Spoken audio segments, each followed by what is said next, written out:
Hey everybody, Daniel Ramsey here, and I'm really excited. Well, I'm silly excited because we have the number one mortgage professional in the entire country, Lizy Hoeffer. Thank Yes, you for joining us today. yes, I'm actually the number one female loan officer too. Do we want to try that again? You're a badass woman, is what you are. And no, I think we're just going to call you the number one. I think that's the right thing to do, you know? Okay, I'm well, excited because you're using our virtual assistants. Is that right? yes, I love your service. I mean, the people that we can outsource to literally across the seas with, following up on events, helping with administrative activities. I mean, it's been really incredible. And then also them working in hours when we're normally sleeping to then have that stuff prepared first thing in the morning. It's just like, I can't even say how much it's helped me. That's so awesome. That's so awesome. Lizy, let's start off with just your story. Like how many, transactions have you done in the 2019? Like are you on track for I think you said more than 500, is that correct? No, so we've done a lot more than that. Yeah, I love it. How many total transactions do you think you'll finish in 2019? I'm really trying to push it. So right now it's 12, 13. So we're midway through the month. I have 37 fundings already, and we're at 936 units closed for 235 million. So Wow. And so you're trying to push it, try to cross that 1,000 mark, or what are you trying to shoot for? as close to 1,000, if not 1,000. Here's the deal. I'm never going to sacrifice service for units. Yep. So it's all about, what we can close efficiently and well, for the year. I'm already super proud of this. I don't need any more deals. This has already been my best year ever. But it's always cool to hit a number that you never thought you could. Yeah. 1,000 has always been like that, really big stretch goal. So the fact that we're so close right now is like, I just want to get there. How excited is your team? My team's awesome. They are super excited. Also, I don't want this to feel like a loss for them. So it's just always been like, oh my God, we made it, guys. We hit it. We're so excited. Everything on this is gravy. So it's Right. all about the messaging because it could also go the other way, right? Where you have the most epic year ever, you miss the stretch goal, and then everyone feels like they're losers. It's crazy when they're overachievers like this. Yeah, yeah. And you probably have a team of little ninjas that are just working their butts off every single day. I am super grateful. I do. I Yep. mean, literally, they're the most awesome people possible. Well, this is cool. Lizy, can you talk to us about how you got started in the mortgage world? Like, what's your story? I always like to start with how you began. Yeah. So I got into mortgages as a 19-year-old. I Was had, that last year or the year before? What? you're so kind. Yeah, it was back in 2002. So for those of you who want to do the math, Yep. I needed a job that was high paying, and the highest paying job I could find was a $10 receptionist job at a mortgage company. I Nice. was raised by a salesperson. I had literally started in selling rocks when I was 10. I mean, so I already gravitated to sales. So when I was a receptionist, I would listen to all of these loan officers. They called it slinging loans back then, Yeah, yeah. dialing for dollars. And I just always felt like I could do it. And then one day they tasked me with shredding this gigantic stack of what they called dead leads. Yeah. And I was like, well, why are we shredding these? These are the leads. And they're like, yeah, because these are dead. We've called them over and over again for the last 2 years. No one's answering. These leads suck. And I was like, well, what if I don't shred them? Hmm. What if I call them? You don't have to pay me. I'll call them for 2 hours every day. But if I book an appointment, I'm going to want you to pay me $50. Yeah. Right. And so that was like, for me, I was like, I just knew I could do it. That's kind of like a, you know, naivety or whatever that is, your Yeah. ambition. You're like, I could do this. So I knew I could do it. It was a quick way for me to double my income without doubling my hours, Yeah. because $50 was 5 hours of work. And literally, if I called for 2 hours a day, I basically, and booked one appointment, I got 3 hours for two. Right. So I was like, okay, I'm going to do this. And so I actually got really good at it. And I was able to turn that receptionist job into a dialing job within 90 days. Yeah. And then I was good at that. And then I hired other people underneath me and taught them my strategies, for booking appointments. And I did that throughout college. I love it. And then That's that's how you paid for college. how I paid for college. Wow. Wow. How proud is your parents, right? I don't, it's funny because I don't know 100% that they get it. My dad was a serial entrepreneur, so obviously he was really happy that I was, selfish employed, I don't know how you really. Mm-hmm. Yeah. But my mom, she like has a very strict government job. I mean, she just is stressed out for me all the time. Right, right, right. But she's now that you're the number one female loan officer in the country, she's like, she's probably got this thing figured out, right? Who knows? She decided to go for something. I love it. I love it. All right. So, one of the things that I always like to ask folks that have had massive success, most loan officers would love to break 100 transactions, let alone 500, let alone even consider 1,000. So let's talk through what your whole thing looks like. What do you do that is different? What does your team look like? How have you had so much success? What would you attribute that to?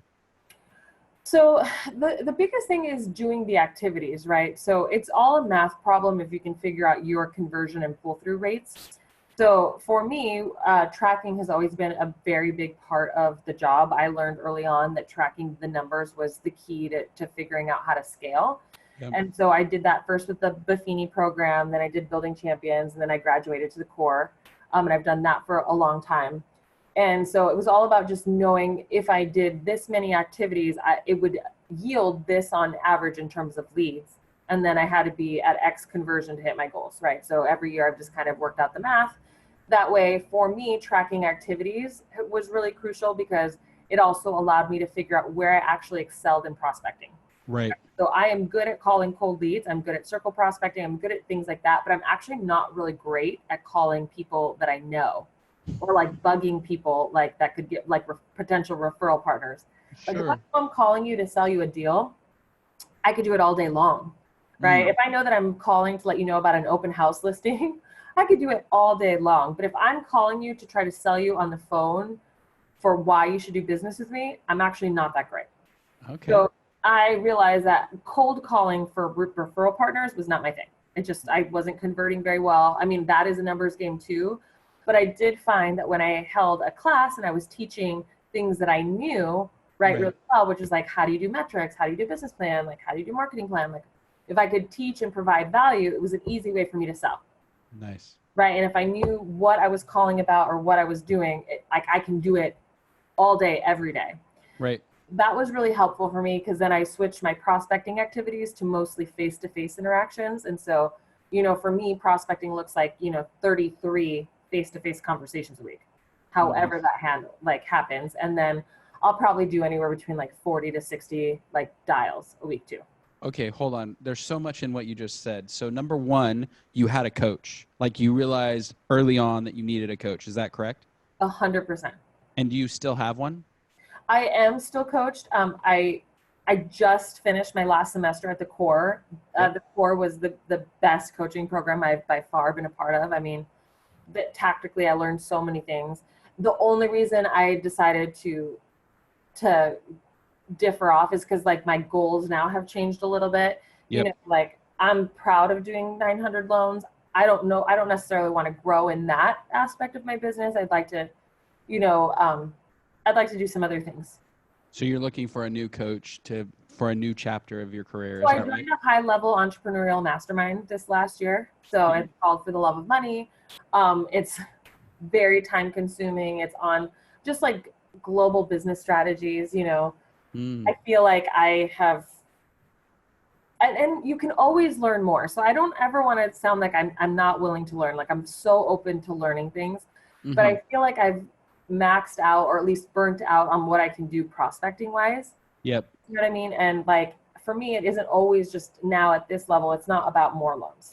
Right. But it is about like how to make this business more efficient. How do I, sell online? Like that's a really big interest of mine right now, like how to go consumer direct. And I believe that like, that is an avenue that we're going to have to pursue, especially as loan originators, especially as it gets to be a more informational society.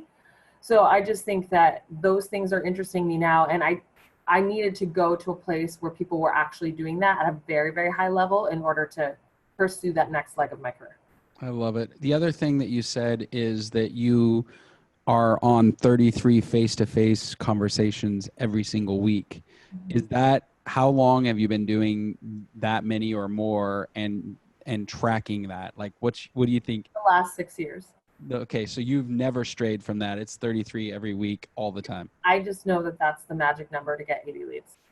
And that's it. Yeah.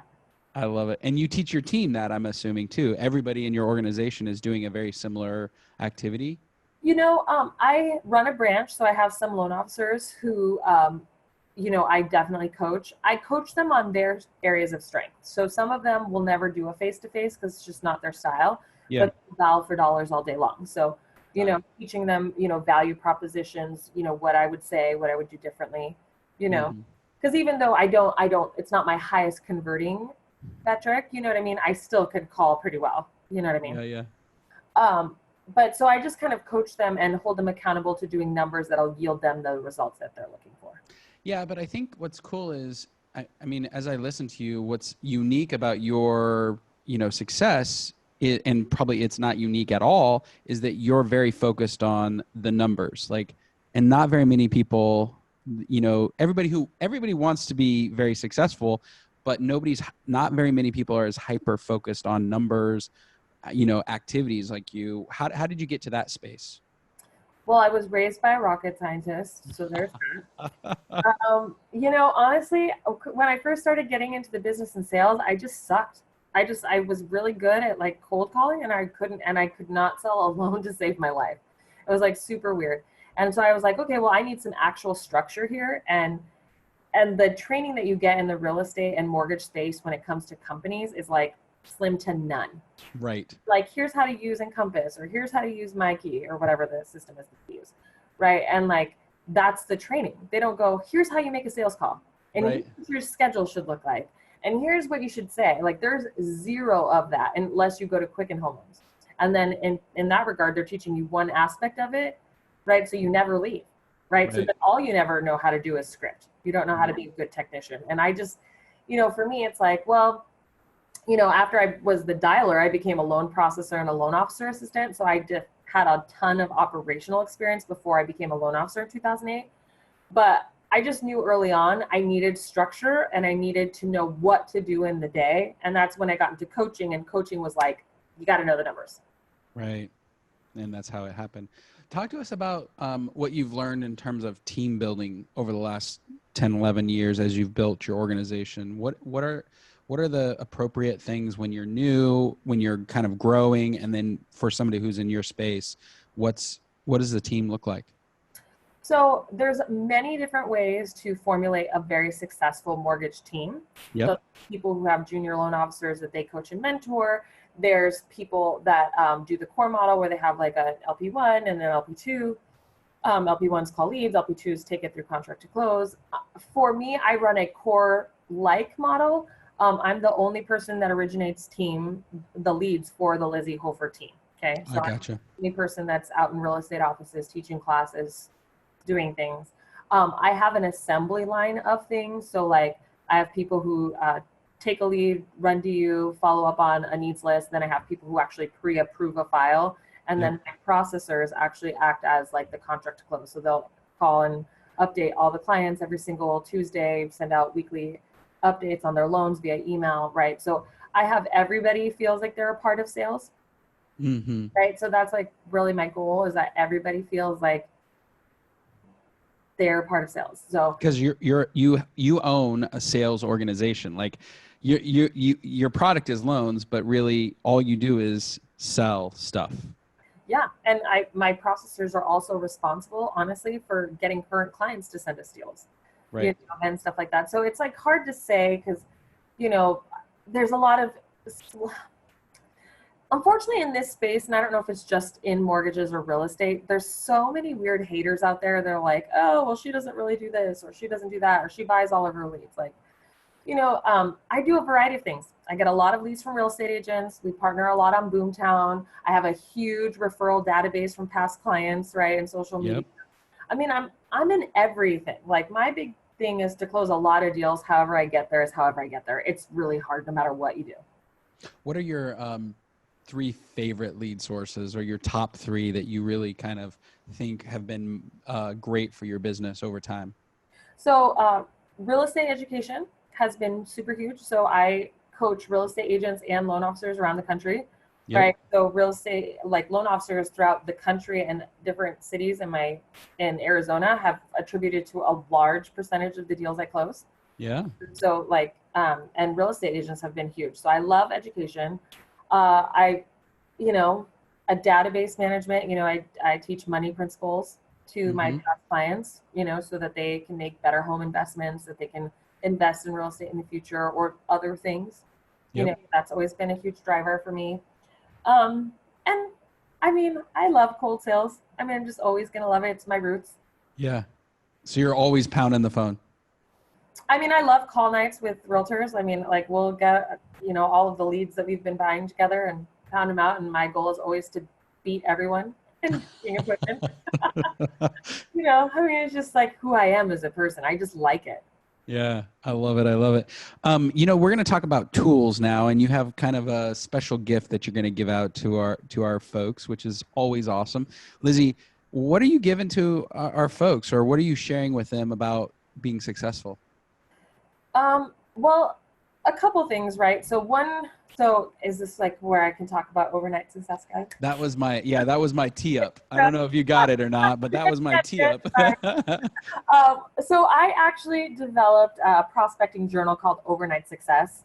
And I named it Overnight Success just because, I mean, it takes a whole lot of work before people even notice that you exist. Yeah. I finally closed 600 loans before people were like, where did she come from? Right. People being like, you came out of nowhere. And I'm like, I've been doing this for like 10 years. What do you mean nowhere? Like, like nothing then. Yep. So I called it that just as a joke. But it's really my recipe for like how I market, how I business plan, how I track metrics, how you put together a really good year-long roadmap for success. And then it just has a place for all your meetings, all your prospecting, all the leads, so that you really know how to follow up on it and be able to track it. So for me, it's like an all-in-one, lead converting tool. Nice. And so it launches for sale at the very beginning of January. And for the first 100 people that buy it, I'm actually going to do one-on-one. Well, it's a Zoom call once a month. Yeah. Coaching on best strategies. I love it. I love it. In fact, I think we might give it away to anybody who's a loan officer that hires a virtual assistant. I say we do that, and then we'll send them our book, and you can send them your planner, and together we'll help everybody grow their business. What do you say? I say, yeah, why not? Okay, I love it. I love it. So, hey, let's talk real quick, because this is definitely a client success interview. I want to hear about your experience with MyOutDesk, what position you put a virtual assistant in, Yeah. how it's been for you, and what's been the aha working with us. So one, I will say that I've tried a variety of virtual assistants in the past. Your service is by far best. Yes. You guys are incredibly responsive, great customer service. The quality of the virtual assistants that I have found has been the highest through you guys. Yep. So a lot of the big concerns with hiring a virtual assistant is how well they'll speak English. Yeah. Speak English perfectly without accents. I mean, they're really responsive. They're easily trainable. I mean, they work so hard. So I've had them in a variety of different positions, mainly administrative.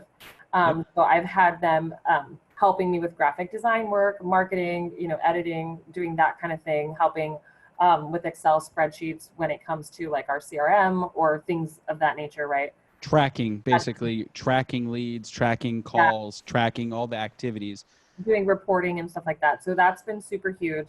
And then I've actually had them help us do like cold calls. So so there's limited on what they can actually do. So obviously they can't take an application. They, can't have access to anything. But when you have like these cold leads from people that came to an open house, like they're a really good resource to have help you call, or to help you invite a bunch of people to come to an event or a lunch and learn, or so we've used them in a variety of ways to like scale. They've also been a call center, so like a help desk. So like when people call in, they'll answer the phone, take messages, and ping us. Yeah. They've just done a variety of different things, mainly on an administrative basis and an informational basis. Yep. What do you, I love that you've had some experience with virtual assistants and you said we're by far better, but I want you to quantify it for the audience. And none of this is pre-recorded.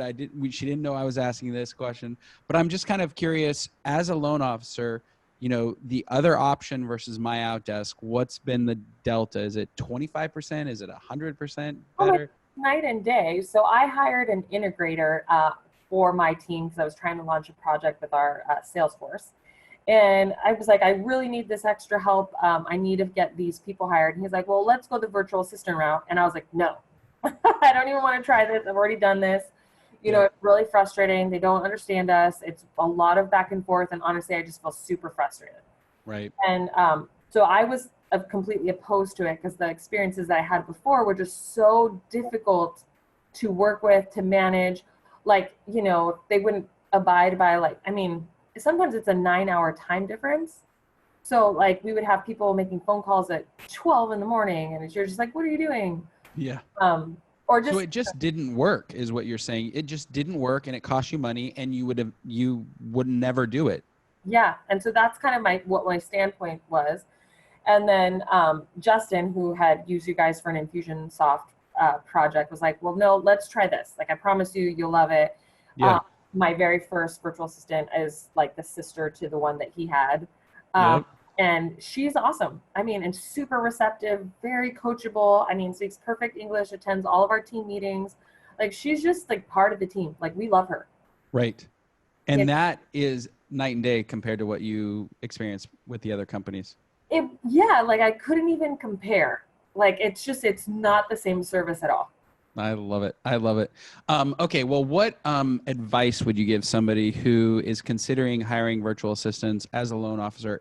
Loan officers, you know, they're not a huge part of our business. We probably have about 100 clients that are loan officers, but it's growing rapidly. So you guys are coming on board, you know, like people like you. Come on board, guys. Yeah, come on aboard. But what would you tell a loan officer who's never outsourced, never hired a virtual assistant? What do they need to get ready so they can be successful like you?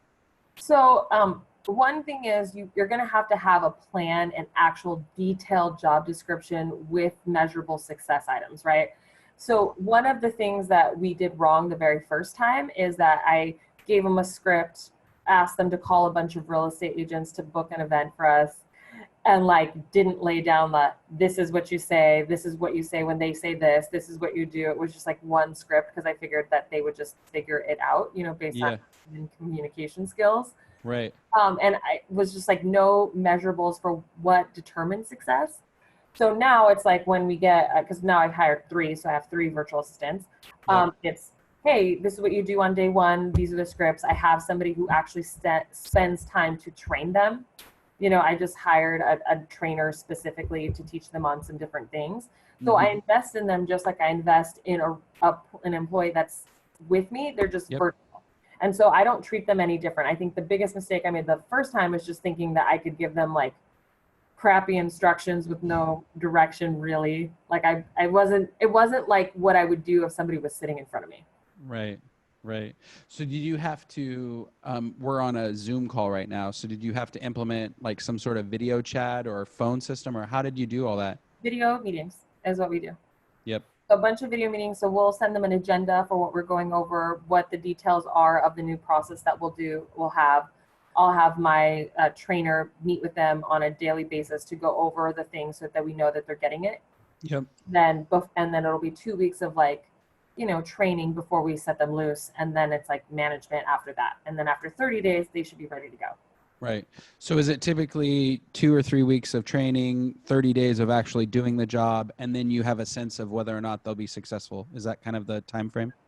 And that's actually also my training plan for any onboarding of any employee that I have.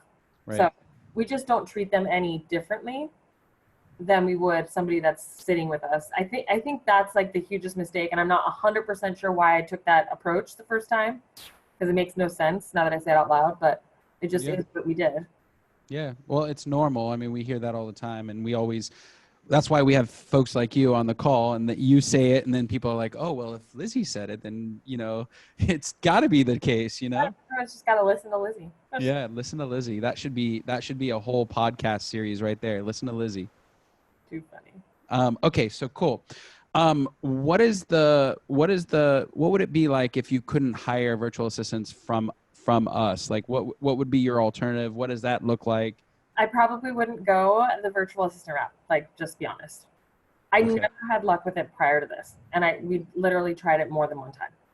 But you had a need, so would you have to hire locally? And To hire locally, and we just wouldn't be able to hire as many. I see. I see. So this has doubled the amount of people you can actually Yeah, put it's in. super cost effective. It's very efficient. I mean, like so for instance, I needed this Excel project done on a report. Yep. Emailed it, I had it in the morning, right? Because they're working hours that I'm not working. Do you know what I Right. mean? And so I had that report that probably would have taken somebody else maybe 2 or 3 days to get me, Mhm. right? The next morning. Like that stuff I just freaking love. And Or that if I need means like a marketing flyer done, right? And I need it done and I need to get it to my compliance department for approval. Like I can send it to them in the afternoon, have it in the morning, be able to get it approved, right? It's like the timing is awesome. yeah, well, and I'm thinking about all the reports that I request all the time. What that allows us to do is lead and help our people be successful. That's ultimately what we're doing, is we're giving you the ability to just quickly see the report, know what needs to happen, and then lead your people. And that just speeds things up. As that's how I see it anyways. Totally. Me too. Yeah, I love it. All right, Lizy, you are amazing. I can't believe you've had so much success, and I trust that it took 11 years. I believe that. That's what it usually takes to look like an overnight success. And we're going to give a guide away. So I really love that. Go ahead. No, I'm so excited. Yes, I can't wait. Oh, so in the notes, if you want to get her, you just click on that link. We'll get you a copy of that. And thank you so much for joining us today and sharing all that good, sweet, loan officer love. Oh, you're very welcome. Thank you for having me and thank you for running such an awesome company. My pleasure. Thanks, guys, for joining. Bye-bye.